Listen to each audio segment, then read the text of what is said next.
আসসালামু আলাইকুম। কয়েকদিন আগে আমি আমার বাড়িতে গিয়েছিলাম।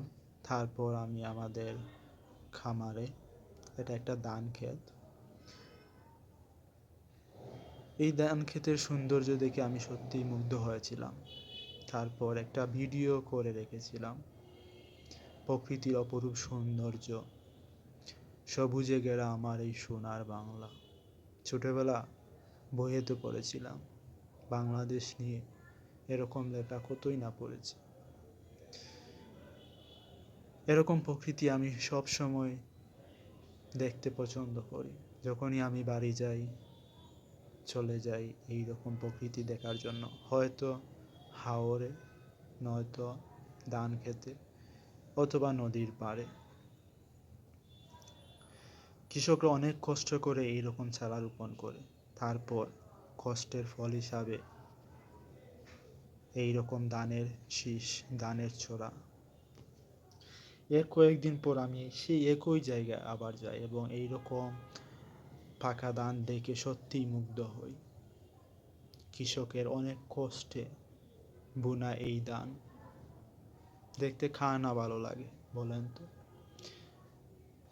এরকম ফলন যেন সবারই হয়, আল্লাহ তাআলা যেন সবাইকে তার কাঙ্ক্ষিত ফসল দিয়ে পরিপূর্ণ করে দেয়।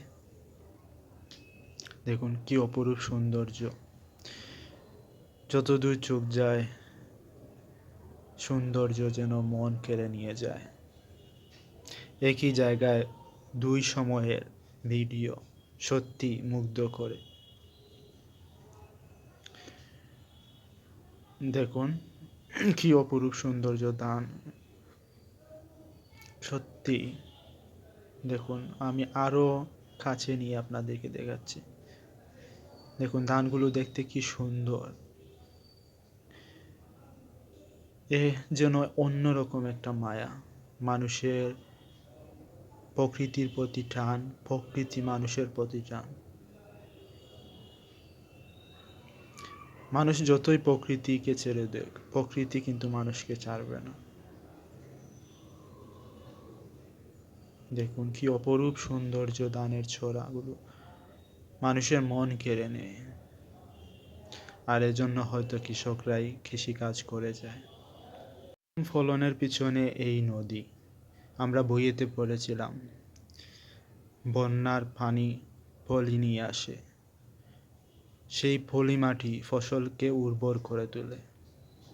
তো এই যে দেখতে পাচ্ছেন একটা নদী, এই নদীর নাম হচ্ছে কুশিয়ারা নদী। বন্যার সময় এই নদীটা ভরাট থাকে, প্রবল পানি থাকে, প্রবল স্রোত। সেই স্রোতে আসা পলি মাটি এইখানকার জমিগুলোকে উর্বর করে তোলে। দেখুন জেলেরা এই নদীতে মাছ ধরতেছে নৌকা দিয়ে। নদীর সৌন্দর্যের জন্য আরো আকৃষ্ট করে প্রকৃতি। সত্যি প্রকৃতির রূপ দেখে মানুষ হয় মুগ্ধ। প্রকৃতির নিঃশ্বাস, প্রকৃতির সতেজতা মানুষকে দিয়েছে অনন্য এক স্বস্তি।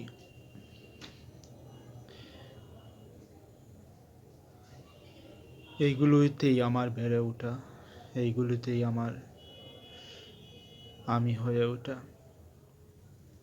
যখন এইগুলো দেখি মনে হয় আবার ফিরে যাই সেই প্রকৃতিতে।